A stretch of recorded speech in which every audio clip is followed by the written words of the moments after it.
नमस्कार, डेली 24 भारत देख रहे हैं आप। मैं हूं आपके साथ साहिल धुलिया। तो बुलेटिन की शुरुआत करते हैं।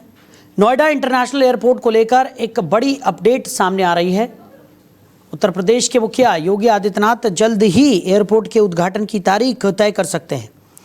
तो इससे पहले मुख्यमंत्री एयरपोर्ट के निर्माण कार्य की प्रगति का निरीक्षण करेंगे। कार्य से संतुष्ट होने के बाद प्रधानमंत्री नरेंद्र मोदी से उद्घाटन के लिए समय वो ले सकते हैं। मुख्यमंत्री के कार्यक्रम को देखते हुए यमुना इंटरनेशनल एयरपोर्ट प्राधिकरण लिमिटेड ने एयरपोर्ट पर टर्मिनल बिल्डिंग समेत बोर्डिंग की तैयारी को परखा है। अपर मुख्य सचिव नागरिक उड्डयन विभाग दीपक कुमार ने पिछले दिनों नोएडा इंटरनेशनल एयरपोर्ट के कार्यों को हर हाल में 30 अक्टूबर तक पूरा करने के निर्देश दिए थे। इसके बाद 30 अक्टूबर को एयरपोर्ट के उद्घाटन को लेकर संशय बढ़ गया था, लेकिन मुख्यमंत्री योगी आदित्यनाथ के शनिवार को नोएडा एयरपोर्ट के निरीक्षण के बाद उद्घाटन को लेकर स्थिति पूरी तरह से स्पष्ट हो सकती है। नोएडा इंटरनेशनल एयरपोर्ट लिमिटेड के नोडल अधिकारी शैलेंद्र भाटिया का कहना है कि एयरपोर्ट पर ट्रायल यात्री सेवाओं सुगम क्रियान्वयन को जांचने की प्रक्रिया है, ताकि खामियों का संचालन होने से पहले उन्हें दूर किया जा सके। तो एयरपोर्ट पर आने वाले यात्रियों को आरामदेह यात्रा का अनुभव मिले। विमान सेवा शुरू होने के लिए महानिदेशालय नागर विमानन ने एरोड्रोम लाइसेंस जल्द मिलने की संभावना जताई है।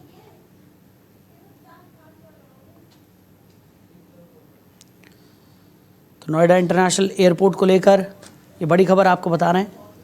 तो सीएम योगी आदित्यनाथ लगातार इस प्रोजेक्ट पर नज़र बनाए हुए हैं। एक बार फिर जायज़ा वो लेने पहुंचेंगे और जल्द ही उसके उद्घाटन की तिथि भी सीएम योगी आदित्यनाथ तय कर सकते हैं।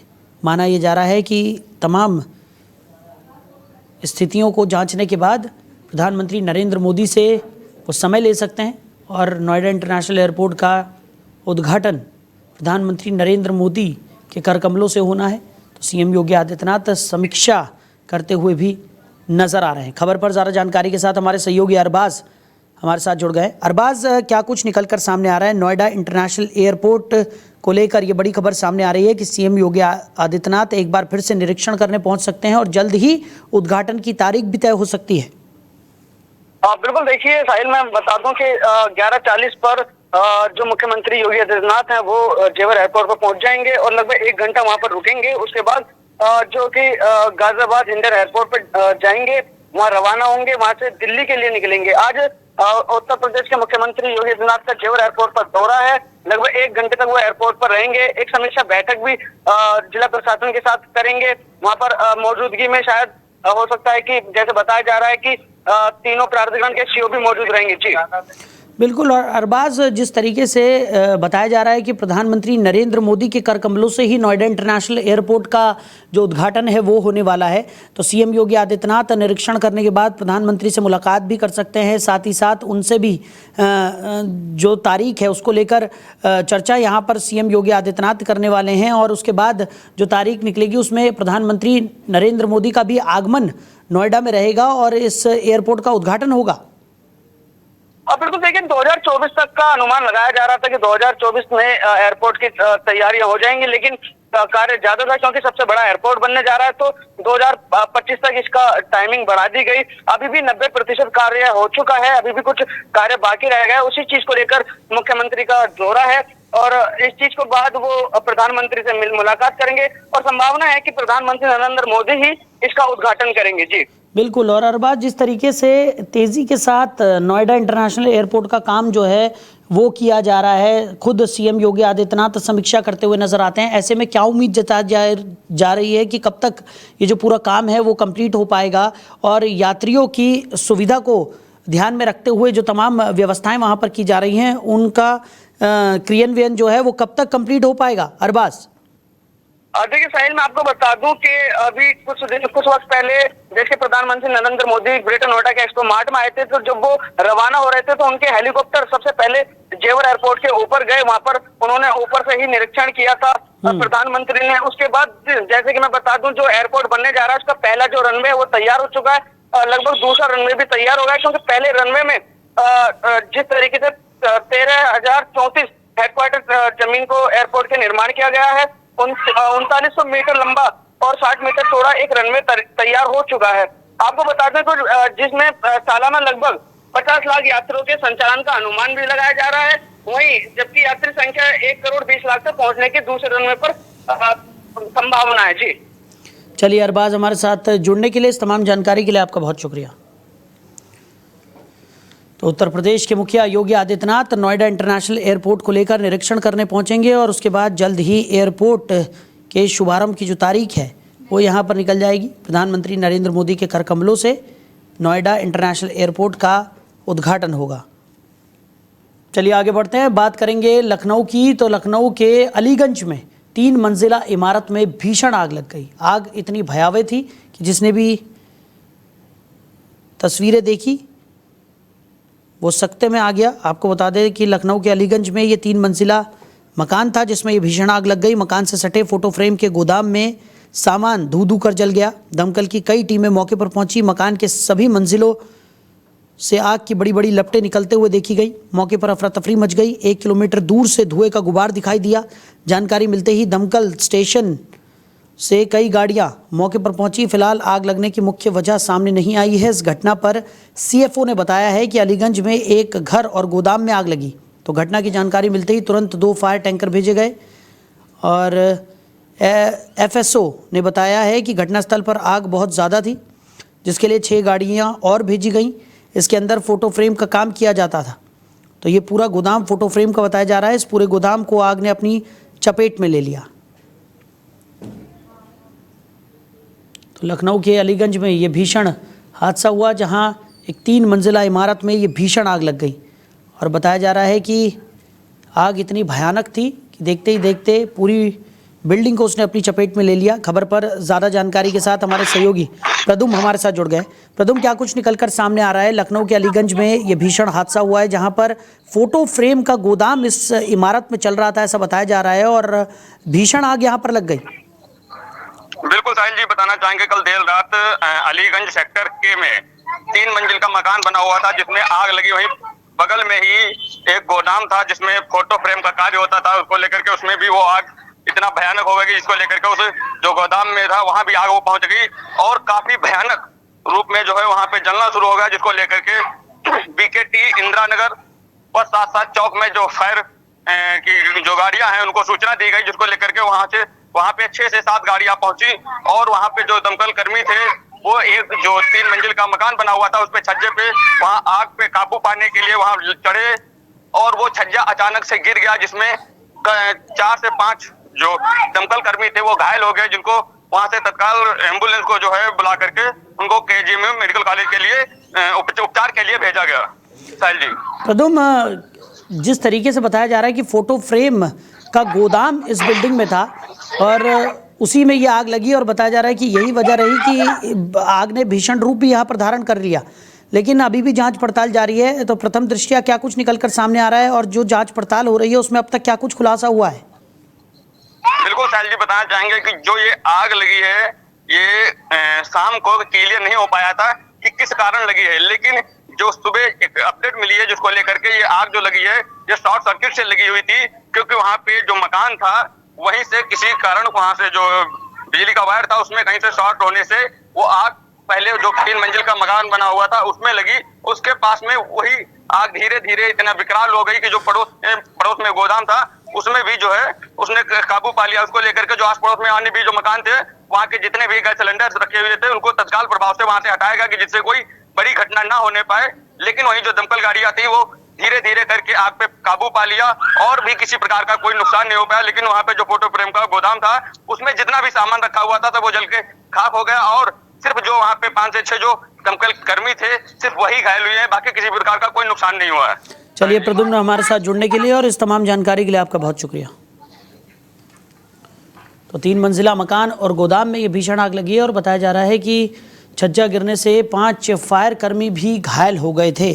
तो दमकल की गाड़ियों ने कड़ी मशक्कत के बाद आग पर काबू पाया है और बता दें कि ये भीषण आग एक 3 मंजिला इमारत में लगी थी जिसमें फोटो फ्रेम का गोदाम भी संचालित था। वहीं ग्रेटर नोएडा में डीआरआई की बड़ी कार्रवाई देखने को मिली है। आपको बता दें कि नशे की बड़ी खेप डीआरआई की तरफ से बरामद की गई है। तो ग्रेटर नोएडा में डीआरआई टीम ने दिल्ली एनसीआर में बड़ी कार्रवाई करते हुए 108 करोड़ रुपए की नशे की खेप को बरामद किया है। डीआरआई ने ग्रेटर नोएडा के फार्म हाउस पर छापेमारी की। यहाँ 11.40 किलोग्राम एम्फेटामाइन और इससे बनने में प्रयुक्त रासायनिक पदार्थ जब्त किए गए। पश्चिमी दिल्ली के एक परिसर में भी छापेमारी की गई, जहां 7.79 kilogram cocaine, 1.8 kilogram heroin, 3.54 kilogram amphetamine और 2 किलो गांजा, 0.15 किलोग्राम मिथक्वालोन और 4.5 किलोग्राम रासायनिक पदार्थ बरामद हुए। साथ ही 37 लाख रुपए नगद भी मिले। तो गिरोह के मुख्य सरगना को गुरुग्राम से गिरफ्तार किया गया है। इसके अलावा 26 विदेशी नागरिक दिल्ली और ग्रेटर नोएडा से गिरफ्तार किए गए हैं। कुल 16.27 kilogram amphetamine, 7.79 kilogram cocaine, 1.8 kilogram heroin, 2.13 kilogram गांजा और 115 किलोग्राम रसायन जब्त किए गए हैं। अंतर्राष्ट्रीय बाजार में इसकी कीमत लगभग 108.81 करोड़ रुपए आंकी गई है। वहीं सीएम योगी आदित्यनाथ के दौरे को लेकर लखीमपुर में तैयारियां तेजी के साथ होती हुई नजर आ रही हैं। तो बता दें कि सीएम योगी आदित्यनाथ का लखीमपुर खीरी का संभावित दौरा है, जिसको लेकर तैयारियां जोर शोर से चल रही हैं। सीएम का 27 अक्टूबर को जनपद आगमन संभावित है, जिसके मद्देनजर जनप्रतिनिधियों, प्रशासनिक और पुलिस अधिकारियों ने कार्यक्रम स्थल पहुंचकर व्यवस्थाओं का जायजा लिया। सीडीओ अभिषेक कुमार, एसपी संकल्प शर्मा, विधायक अमन गिरी, एडीएम नरेंद्र बहादुर सिंह, बीजेपी जिलाध्यक्ष सुनील सिंह कबीरधाम आश्रम मुस्तफाबाद पहुंचे, जहां उन्होंने कार्यक्रम स्थल, हेलीपैड, सेफ हाउस, पार्किंग, यातायात और सुरक्षा व्यवस्था की बिंदुवार समीक्षा की। तो इस दौरान आयोजन समिति के पदाधिकारी भी मौजूद रहे। अधिकारियों ने व्यवस्थाओं को सुचारू रूप से संपन्न कराने के लिए मौके पर संबंधित विभागों को जरूरी दिशा निर्देश दिए। सीडीओ ने साफ सफाई, पेयजल, विद्युत व्यवस्था, मंच और बैठक व्यवस्था पर विशेष ध्यान देने को कहा। वहीं संभावित विभागों को निर्धारित समय सीमा में तैयारियां पूर्ण करने के निर्देश भी दिए गए। एसपी ने सुरक्षा के दृष्टिगत रूट डायवर्जन, हेलीपैड से कार्यक्रम स्थल तक की व्यवस्था, भीड़ प्रबंधन और पुलिस बल की तैनाती की विस्तृत रूपरेखा तैयार करने के निर्देश भी दिए। वहीं नोएडा में इस बार छठ पूजा की तैयारियां जोरों शोरों से देखने को मिल रही है। नोएडा स्टेडियम में इस बार छठ पूजा का विशेष आयोजन रहने वाला है। बता दें कि नोएडा में इस बार नोएडा स्टेडियम में धूमधाम के साथ छठ पूजा मनाई जाएगी। आयोजन की जिम्मेदारी प्रवासी महासंघ नोएडा ने संभाली है। भव्य कार्यक्रम 28 अक्टूबर को आयोजित किया जाएगा।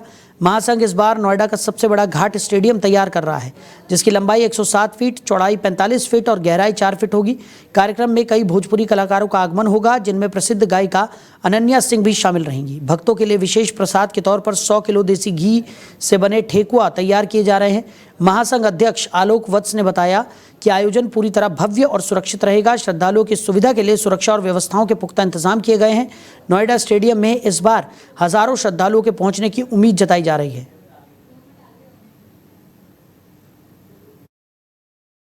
छठ पूजा को लेकर जितनी तैयारियां हैं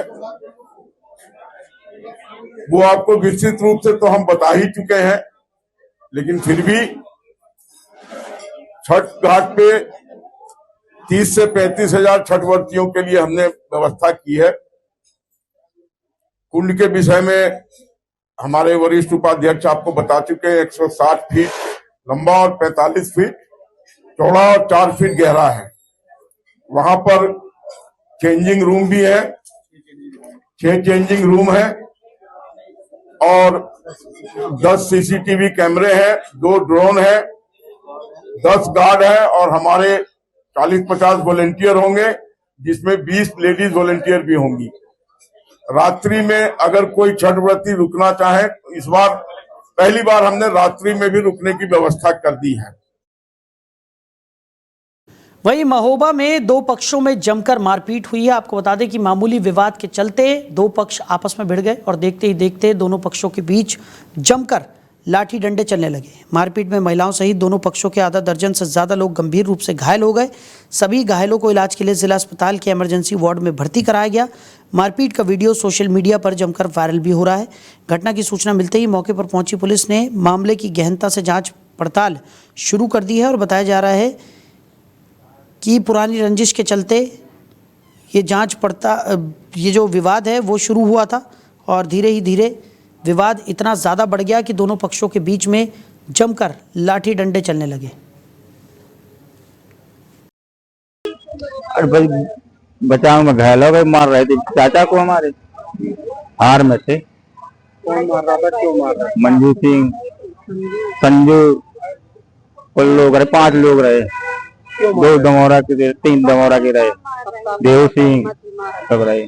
क्यों मार रहे थे, क्या हो गया? कुछ नहीं, हमें तो पता नहीं है, तो अब कर रहे थे काम, चाहे मूर्ति मत देता हो, चाहे कुर्सी मत दे, चाहे जैसा हो। किस चीज से मारपीट हुई आप लोगों? वो लाठी लाए थे, कुल्हाड़ी भी लाए थे, तमंचा भी लाए थे, इतना बड़ा लाए थे, चाहे कुछ लिए हो। कितने लोग घायल हुए हैं आपके? 4 लोग हैं कौन कौन है? अंदर। मारपीट हो गई उनसे, प्रहलाद लोगों से, उनके 15-20 लोग थे, मारपीट हो गई, मार दिया उन लोगों ने। किस बात को लेकर मारपीट हुई? कुछ नहीं, ऐसा ही ट्रैक्टरबाजी है। कोई पुराना विवाद है आपको? नहीं नहीं, हमारा कोई पुराना विवाद नहीं, ट्रैक्टरबाजी है खाली। कितने लोग घायल हुए? 2 लोग हैं, मैं और मेरा छोटा भाई। उस तरफ से कोई नहीं है, उन लोगों ने हमको मारा है खाली। क्यों मारा ऐसा, क्यों बेवजह मारा? अब क्या बता दें हम आपको, क्या है क्या नहीं है, ये तो वजह रही होगी। नहीं, हमारी तरफ से तो कोई वजह नहीं है, उनकी तरफ से क्या वजह रही है हम क्या बता दें। 4 घायलों को अस्पताल लाया गया है, उनका इलाज चल रहा है। बताया जा रहा है कि कुछ आपसी लड़ाई झगड़ा हुआ है, जिसकी वजह से चोटें आई। 4 घायलों को अस्पताल लाया गया है, उनका इलाज चल रहा है। बताया जा रहा है कि कुछ आपसी लड़ाई झगड़ा हुआ है, जिसकी वजह से चोटें आई। 4 घायलों को। तो वहीं पीलीभीत में किसान के खेत में अजगर निकलने से हड़कंप मच गया। आपको बता दें कि विशालकाय अजगर निकलने के बाद अफरा तफरी का माहौल बन गया और पीलीभीत में किसान के खेत में ये विशालकाय अजगर निकला। घटना पीलीभीत तहसील क्षेत्र के ग्राम मटेना कॉलोनी नंबर 9 की बताई जा रही है। अजगर को देखकर ग्रामीणों में अफरा तफरी फैल गई। ग्रामीणों ने तुरंत इसकी सूचना वन विभाग को दी और सूचना मिलते ही वन विभाग की टीम मौके पर पहुंची और ग्रामीणों की मदद से अजगर का सफल रेस्क्यू किया गया। तो रेस्क्यू के बाद वन विभाग की टीम ने अजगर को सुरक्षित जंगल में छोड़ दिया। सौभाग्य से किसी व्यक्ति या जानवर को कोई नुकसान नहीं हुआ है।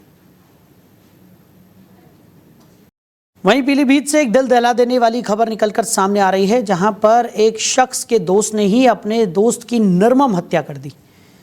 तो पीलीभीत का ये पूरा मामला बताया जा रहा है। मामला थाना माधोटाडा क्षेत्र के महाराजगंज गांव का है। जानकारी के मुताबिक बर्थडे पार्टी के दौरान दोनों दोस्तों के बीच डीजे को लेकर विवाद हो गया, जिसके बाद 3 दोस्तों ने मिलकर अपने ही साथी की हत्या कर दी। हत्या के बाद आरोपियों ने शव को छुपाने की कोशिश की और नाले में फेंक दिया। कुछ समय बाद गांव के ही महाराजपुर नाले में युवक का शव बरामद हुआ, जिसके बाद पुलिस ने जांच शुरू की। पुलिस पूछताछ में मामला खुलने पर हत्या की पूरी साजिश सामने आई। पुलिस ने तत्परता दिखाते हुए सभी आरोपियों को गिरफ्तार कर जेल भेज दिया है और घटना का खुलासा करते हुए पुलिस अधीक्षक अभिषेक यादव ने मीडिया को पूरी जानकारी दी। फिलहाल पुलिस आगे की कार्रवाई में जुट गई है। देखिए, जनपद पीलीभीत में थाना माधवटांडा में ग्राम महाराजपुर में एक व्यक्ति की हत्या की घटना घटित हुई है, जिसमें 22 तारीख को जो विक्टिम है उसको उसके गांव में एक व्यक्ति की बच्चे का जन्मदिन था। उस जन्मदिन में जब वो गया तो वहाँ पे 3 और लड़के थे हम उम्र उसके उसी गांव के। रात्रि में डांस करते वक्त उन लोगों का विवाद हुआ। विवाद के बाद विवाद बहुत बड़ा ना होने के कारण उनकी बातचीत हुई आपस में। उसके बाद वो घर आए और घर से वो लड़का जिससे विवाद हुआ था और उसके 2 अन्य साथी, तीनों लोग उसको पुनः किसी और दावत में ले जाने के बहाने एक जगह लेकर जाते हैं। वहाँ पे उसके साथ गला घोटने का प्रयास करते हैं और फिर पत्थरों से मार के उसकी हत्या कर दी उनके द्वारा और उसके बाद शव को उनके छुपाया गया। बाद में जब वो व्यक्ति नहीं मिला तो पुलिस के द्वारा छानबीन में ये सारा घटनाक्रम खोला गया और ये पाया गया कि इन लोगों के द्वारा उस व्यक्ति की जो विक्टिम है उसकी हत्या की गई है। तीनों अभियुक्तों को गिरफ्तार कर लिया गया है, मुकदमा दर्ज कर लिया गया और इसमें अग्रिम कठोर कार्रवाई इन सबके विरुद्ध करी जाएगी।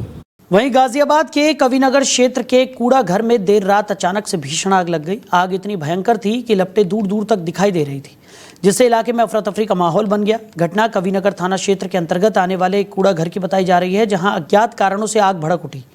देखते ही देखते आग ने विकराल रूप धारण कर लिया। आसपास के लोगों ने बाल्टियों और पाइपों से आग बुझाने की कोशिश की, लेकिन लपटें इतनी तेज थी कि काबू पाना मुश्किल हो गया। सूचना मिलते ही फायर ब्रिगेड की कई गाड़ियां मौके पर पहुंची और करीब 2 घंटे की कड़ी मशक्कत के बाद आग पर काबू पा लिया गया। तो आग लगने के कारणों का अभी तक पता नहीं चल सका है, लेकिन प्रारंभिक जांच की जा रही है। अच्छी बात यह रही कि इस हादसे में किसी के हताहत होने की सूचना नहीं है। फिलहाल आग पूरी तरह काबू में है, लेकिन इस घटना से स्थानीय लोगों में दहशत का माहौल बन गया। वहीं डीएम मेधा रूपम ने सूरजपुर वेटलैंड का निरीक्षण किया। तो निरीक्षण के दौरान डीएम ने वेटलैंड को इको टूरिज्म मॉडल के रूप में विकसित करने के निर्देश दिए। उन्होंने गोल्फ कार्ट से वेटलैंड का भ्रमण किया और वहां मौजूद दुर्लभ पक्षियों की तस्वीरें भी अपने कैमरे में कैद की। डीएम मेधा रूपम ने कहा कि सूरजपुर वेटलैंड प्राकृतिक सौंदर्य और जैव विविधता का प्रतीक है और इसका विकास पर्यावरण संरक्षण के साथ साथ पर्यटन को भी बढ़ावा देगा। निरीक्षण के दौरान विभागीय वन अधिकारी रजनीकांत मित्तल ने भी जायजा लिया और बता दें कि उनके साथ अन्य अधिकारी भी मौजूद रहे। प्रशासन का मानना है कि विकास कार्यों के पूरा होने के बाद सूरजपुर वेटलैंड ग्रेटर नोएडा का नया इको टूरिज्म का आकर्षण बनेगा। वहीं मुजफ्फरनगर पुलिस और बदमाशों के बीच जोरदार मुठभेड़ हुई। मुठभेड़ में 3 बदमाश गोली लगने से घायल हो गए, जिनकी पहचान राहुल, इरशाद और इरफान के रूप में हुई है। तीनों बदमाशों को पुलिस ने गिरफ्तार कर लिया है। घटनास्थल से 1 कैंटर गाड़ी, 3 तमंचे, 6 कारतूस और ट्रांसफार्मर चोरी का माल बरामद हुआ है। बताया जा रहा है कि इन बदमाशों पर ट्रांसफार्मर चोरी के दर्जनों मुकदमे दर्ज हैं। शाहपुर थाना क्षेत्र के स्वाति हॉस्पिटल के पास ये मुठभेड़ हुई, जहां पुलिस को देखकर बदमाशों ने फायरिंग शुरू कर दी। जवाबी कार्रवाई में 3 बदमाश घायल हो गए, जबकि कुछ बदमाश मौके से फरार होने में कामयाब रहे। पुलिस फरार बदमाशों की तलाश में कॉम्बिंग ऑपरेशन चला रही है। घायल बदमाशों को इलाज के लिए अस्पताल में भर्ती करा दिया गया है। सर, शाहपुर पुलिस और बदमाशों के बीच मुठभेड़ हुई है, क्या है पूरा मामला बताइए। थाना शाहपुर के चौकी प्रभारी मीरापुर मैं फोर्स के आज चेकिंग कर रहे थे। उसी समय जरिए मुखबिर सूचना प्राप्त हुई कि एक कैंटर में जो अंतर्राज्यीय गिरोह है जो ट्रांसफार्मर की चोरी करता है वो आ रहा है। उस पर उन्होंने चेकिंग करना शुरू की और मुखबिर ने बताया ये जो कैंटर आ रहा है इसी में उसको रोकने की कोशिश की और वो कैंटर बैरिकेडिंग को तोड़ते हुए आगे भागा। चौकी इंचार्ज मीरापुर ने आगे चौकी इंचार्ज बजदाड़ा शाहपुर और गोयला को बताया, वो उधर से तुरंत आए और पीछा करते हुए कैंटर का पीछा किया गया। वो एक सड़क के किनारे रेत में आकर के वो फंस गया और उसमें से बदमाश गन्ने की खेत की तरफ भागे। उनका पीछा किया गया, उनको ललकारा गया और ललकारने पर उन्होंने पुलिस पर जान से मारने की नीयत से फायरिंग की। तो फिलहाल इस बुलेटिन में मेरे साथ इतना ही। आप बने रहिए। नमस्कार। सत्ता की हर चाल पर हमारी नजर, जनता की आवाज सबसे पहले, सच की पड़ताल करेंगे हम। क्या छपा क्या छिपा, राजनीति के खेल का पर्दाफाश, जहां राजनीति को परखा जाता है जनता की कसौटी। राष्ट्रहित है हमारी प्राथमिकता, जहां बॉलीवुड की चमक भी सच्चाई से टकराती है।